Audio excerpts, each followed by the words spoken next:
Welcome to the Batman Review. I'm your host, Pranav, Sriraman, and I'm joined by my co-host, Shyam Punnachalil. Shyam, how are you doing today? I'm good. How about you?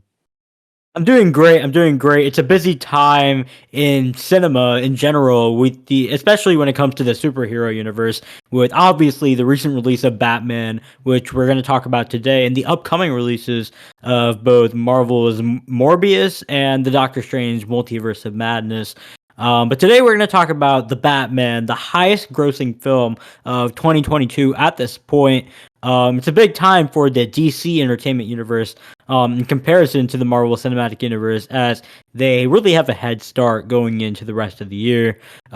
Before we talk about the Batman movie as a whole, make sure you guys subscribe to the MHS News Productions YouTube channel for the best news content available.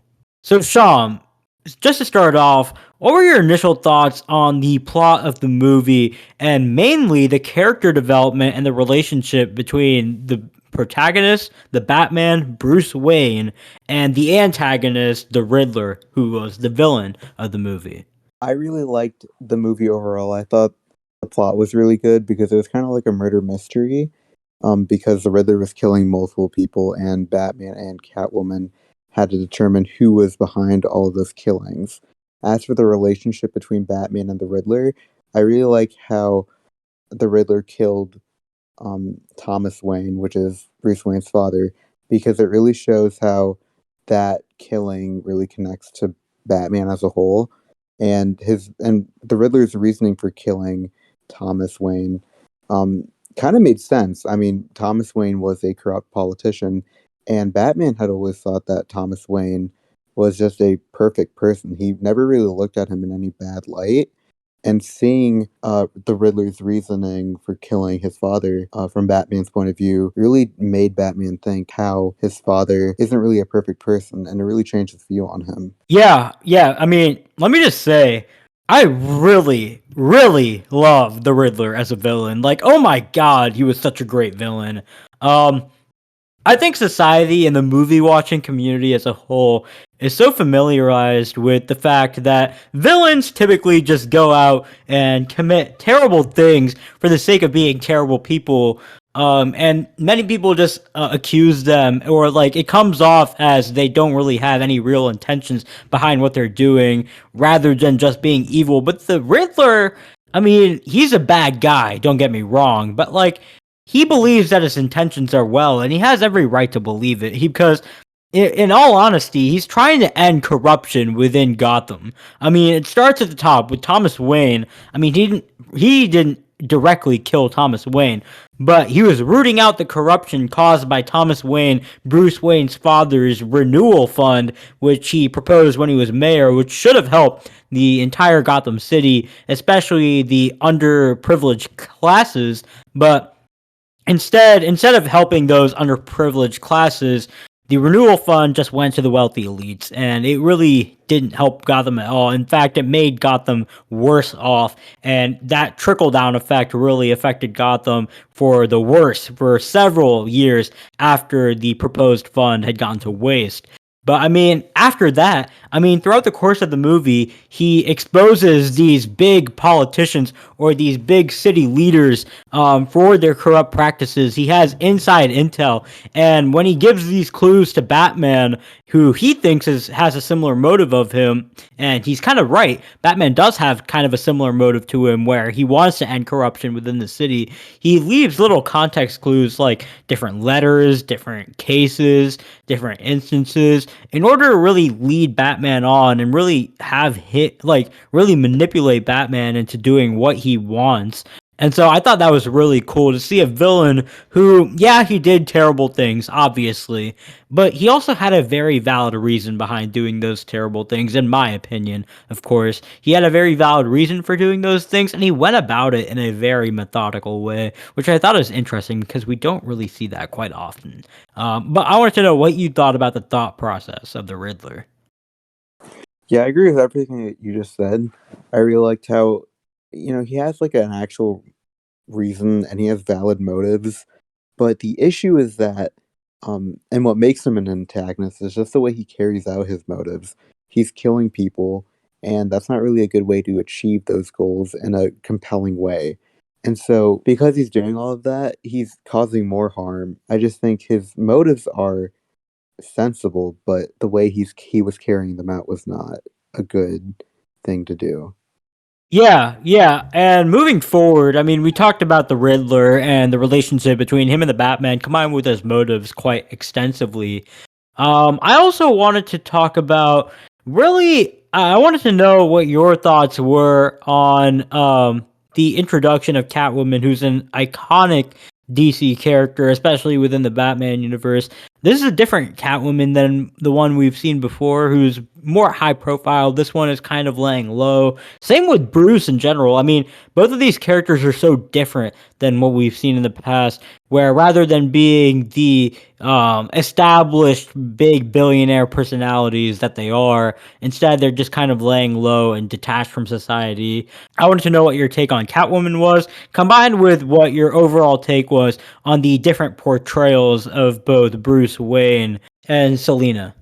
I actually really liked how both of these characters were not really established figures in Gotham because it really just shows how they're relatable. And one thing that distinguishes Marvel's characters from DC's characters is that in Marvel, a lot of the characters are relatable. And so, one character that stands out the most in this movie is Catwoman. She's just like a normal human being who has just a general desire to protect one of her friends who was in danger from one of the villains in there, the Penguin.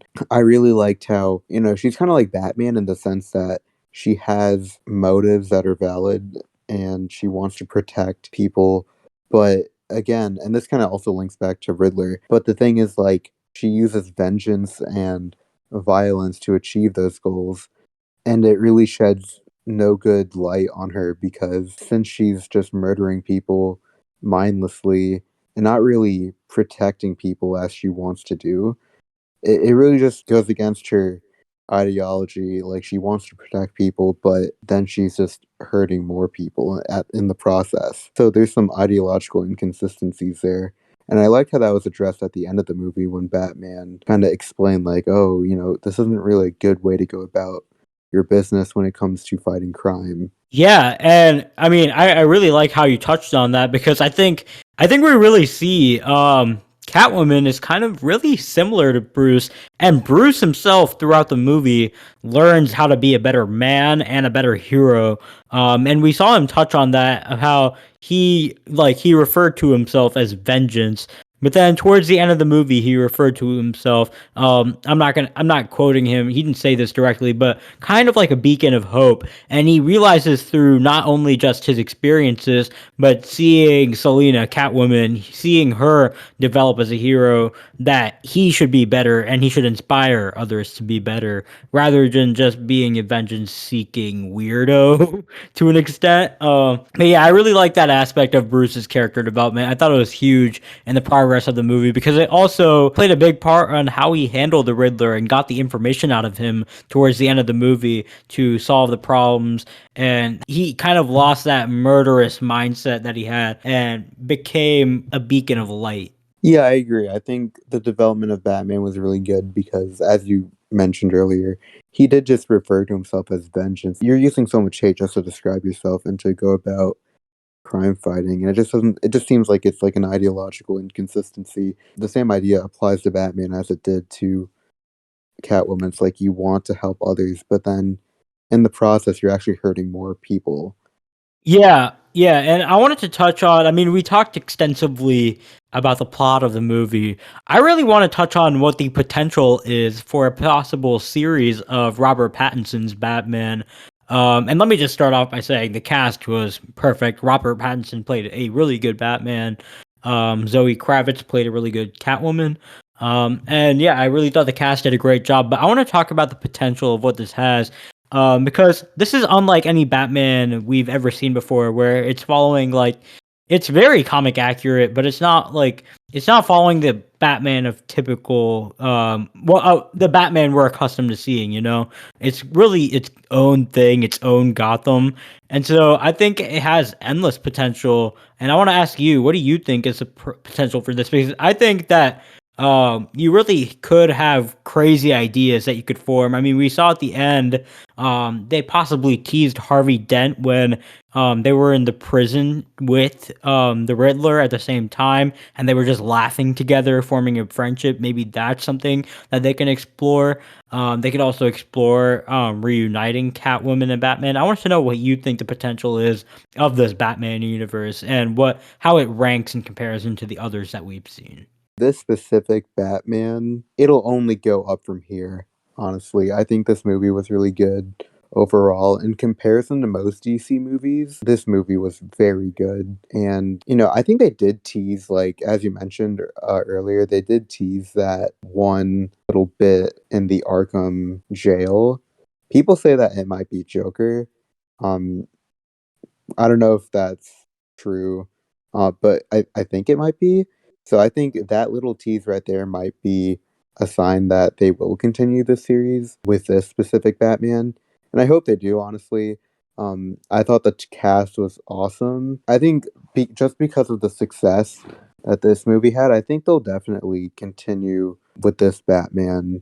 Yeah, I mean, I think you pretty much hit the nail on the coffin there in terms of what potential this Batman series could have. I mean, you really said it well in terms of how they could develop many different villains, how they can explore things about Gotham and Bruce's personality that we haven't seen before, because this Bruce Wayne isn't that big shot personality. He keeps to himself more frequently. He wants to be away from the world, kind of like the ones we've seen in the past. So I think they really have a ton of options in terms of how they could plan out this Batman storyline. But do you have any additional thoughts to add about the movie, and what would you rate it on a scale of 10? On a scale of 10, I'd honestly rate it a 10 out of 10. There's really nothing wrong with it, even though I'm not like a huge Batman fan. Not because I haven't liked the series, it's just like I haven't gotten into it. I'm a Marvel guy. But overall, this is like a really good like DC movie that I enjoyed. I really like the plot, really like the characters and the character development, and I also just liked how the characters were more relatable overall, in comparison to other DC movies like Superman or Justice League. Yeah, I've said it in the past. I think Superman is a really cringe superhero. Although I like Clark Kent's personality, due to the fact that he has probably no weaknesses, and I just think that's kind of lame to have out of a superhero. But and like in the past, they've just had very corny dialogue between both Batman and Superman. I mean, Batman versus Superman was one of the most overhyped movies ever, and it had some of the worst dialogue I've ever seen in cinema. And so I'm really glad that DC is actually turning a corner here with different management and different direction of how they could really advance it, because the past era of DC movies hasn't been great. I think it's quite frankly been trash, to put it nicely. But I really like how they're finally getting to what we know they could be, like we saw from Christian Bale's Batman series. As for what I would rate the Batman, I would give it a 9.5 out of 10, because I don't think anything could be perfect, but like this is as close as you could get. And I think that ends it off perfectly. The Batman reigns supreme. It is the best movie and the highest grossing movie of 2022 for a very good reason. But that's going to conclude the Batman review. Thank you guys for tuning in. As always, whenever there's a big cinematic release or cinematic development, we'll be right here breaking it down for you guys and going over what we think of it combined with the overall analysis. As always, tons of content coming your way on all platforms from the MHS News Production YouTube channel. Make sure you go subscribe. We really like the support. But until next time, peace.